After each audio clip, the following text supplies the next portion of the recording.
What's going on, guys? My name's Josh, and I'm back today with another episode recap for Real World Homecoming New Orleans Episode 5. Now, before we get started, if you could do me a huge favor, please like this video and subscribe to the channel. And you better watch out, because it's time to get this video started. Let's go.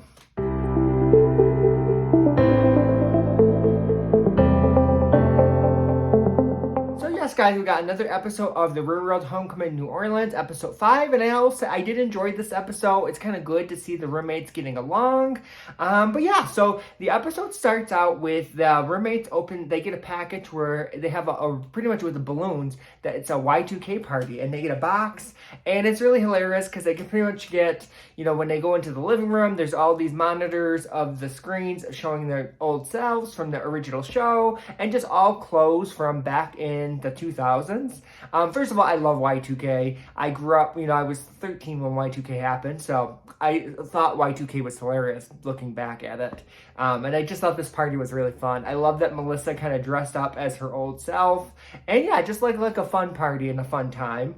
Next morning, it looks like we get a group message, and it's pretty much this incoming message is all about how everyone had a crush on Jamie. So Melissa, Kelly, Julie, they all had a crush on Jamie, and it's all about clips of them talking about Jamie in the past.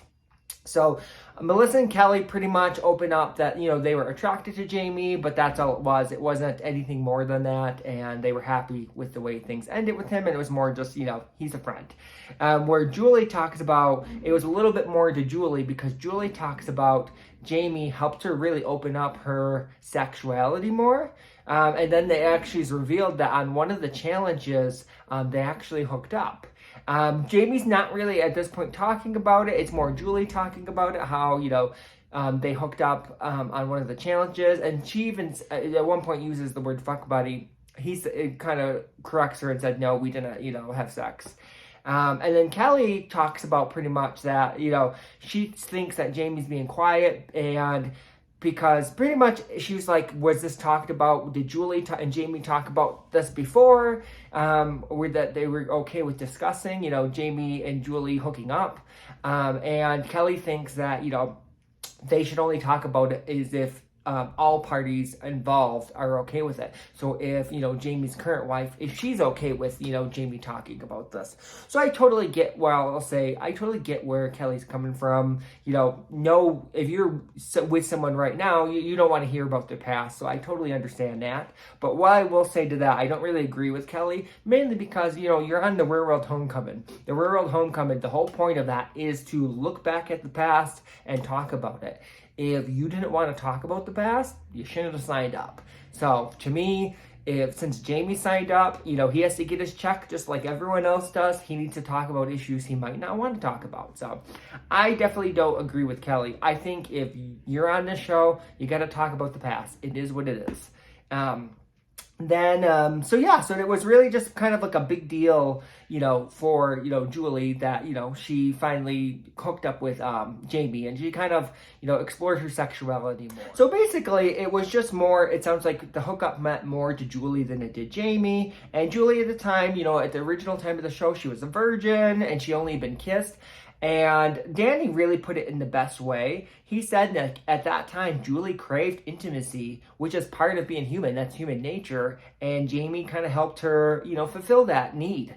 Human intimacy is a basic human need, and Jamie helped her out with that need. So I think Danny put that really, really well. And I could see, just looking at it, because most people don't, a lot of people don't, wait for sex. But most people aren't virgins past a certain age. That's just usually how the world works. Like, most people don't save themselves for marriage. So the fact that, Julie was saving herself for marriage originally, and she was having a hard time with that, just makes sense, because most people don't save themselves for marriage.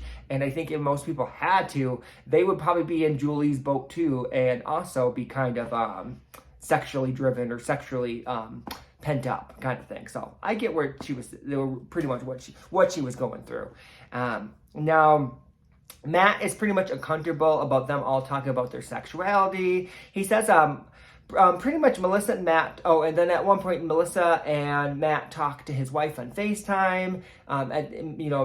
He has 6 kids. Matt has 6 kids, and yeah, so sexuality, he's just not very open to talking about sexuality in a group setting. This is very different than his normal life. In his normal life, he's just very family focused. We see him talk to Jamie, and they kind of talk about this is the first time they've been away from their kids. Jamie has twins. And then later we see Melissa decide she wants to do a tarot card reading. I guess they did that on the original show. So she invites a tarot card reader to come to the house. When pretty much the reader gets there, Matt excuses himself because he says it's against his religion, and he goes upstairs. So he doesn't want to be part of the tarot cards at all, which I can respect that. If it's not part of his religion, he doesn't want to be part of it. He doesn't have to. Now, the episode ends, and I'm not going to get into the tarot card reading, I'll just kind of skip that. But the episode ends with pretty much a roommate starting to all play a game, and it's pretty much it was this book that was published after the show was aired, or the show was done filming, and it was just quotes from all the roommates about the show. And now this game is who said what.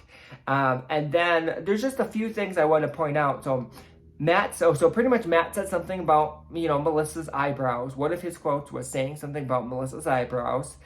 We have another quote saying, Matt said, pretty much Danny was negative and he needs to look on the bright side. And then we kind of see flashbacks between Danny and Matt, and they didn't really have a good relationship, mainly because Matt didn't agree with homosexuality and he thought it was a sin. And that would cause friction between Danny and Matt. And pretty much, Matt pretty much thought, homosexuality is wrong. Danny kind of confronts him a little bit, and they talk about their past a little bit, about how, pretty much Matt thought, him just being, open to exploring his sexuality is wrong, and how Danny doesn't agree with that at all. And then the producers actually ask Matt if he still thinks that acting in a homosexuality is a sin. And then Matt pretty much says, I'm not here to judge. We're here to love each other. And then the producers pretty much try to, ask him to get him to answer the question, and he doesn't answer the question. And he pretty much says, we're done talking on this topic. And so pretty much that is a clear, answer that he still thinks homosexuality is a sin. So I don't know. I remember watching the original show. I definitely was not a fan of Matt, mainly because, Matt thought homosexuality is a sin. It's kind of hard to like someone when, like for me, I'm gay. So the fact that, he thinks there's something wrong with me or I'm a sinner, I don't know. It's just hard to like someone who has like kind of hatred for you, or like doesn't, So I never really liked Matt on the original show, and it just, now we're looking back, 22 years later, has Matt changed? And the answer is no. Matt is still kind of the same way, and, I get maybe he doesn't want to talk about it, but same thing with him. You're on the real world. These were conversations that were had 22 years ago. You got to kind of talk about them now.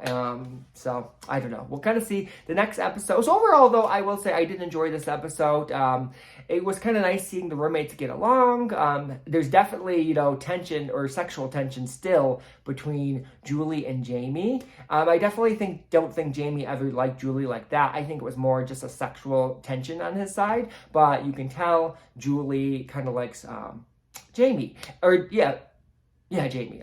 But the whole thing, though, it's kind of hard to tell with Julie because Julie said she's going to make an attempt to flirt with people to try to make a show. So I'm like, is any of this real? I still am questioning Julie's motives, especially because she was telling her husband all of this. But we will see. Either way, I'm excited for the next episode. Matt's kind of going to be in the hot seat, and I don't know. I don't know. Yeah, I just can't with Matt. So that's just kind of my opinion. But we'll see how this next episode goes. But what did you think on this episode of Real World New Orleans Homecoming, episode 5? Did you like it? What did you think anything was funny in the episode? Please leave your comments below. And thank you so much for watching.